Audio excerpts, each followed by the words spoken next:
ایرو لپایتخت ترکیه انقره جوینین گرینگ هبون دایکیر آشتیه بر روژا دایکان گراخویا جوینین به پارتین سیاسی یعنی هری سرکین لنوا مجلسات ترکیه را دوام کرن دایکان ایرو جی به سروک او ریوبرین جهپ گلجک او اک پارتیه را جویان پیاما آشتی دیالوگ و چارسریه دان هر وحاد روژا و دایکین آشتیه ده داخوازا هفدیدن الگل ریبر آپوژی هبو.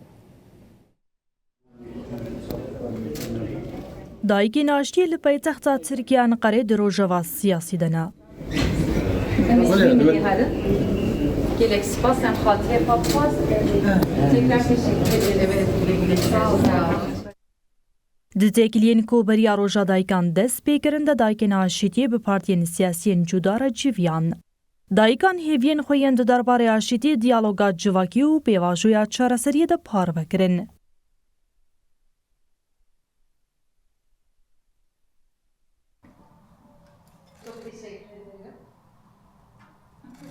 دایکن آشتی ایرو چون ناوند آگشتی یا جهب پارتیا گل آکوماری. دجیوینا بسروک جهب ازگر اوزل را دایکان بانگین خوین جبو آشتی و جواکا دموکراتیک آنی نظمان. دداویا جوینه دا دایکان لاچکن سپی دیاری جهبیان کره. Ondan sonra ben heyetim.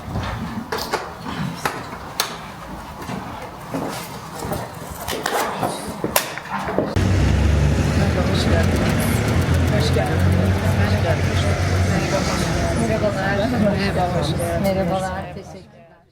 یک جوینن گرینگین روژه لپارتیا پیش روژه گلجک پارتیسی پیک هات. دهب دیتنا به احمد داود اوغلو را پیواجوی الباکوری کردستانی و ترکیه هاتا گوتو پیش کرن. داود اوغلو هروها گلین دساک سیده پیشکشی دایکان کره. Kendisi bulunamadı ama İstanbul'da. Ev diyariyen hebalavi Salih Hanım'e ev Bukhari jifestiye veri İro lene kariye veri İstanbul'e duvere jive diyariye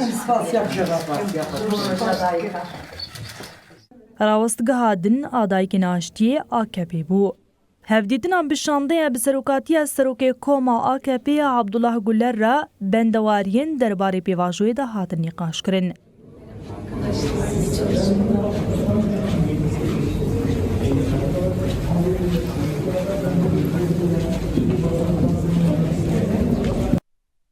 دوهجی شانده سردان ناوندا پارتین مهب سعادت و دوایی کربونه.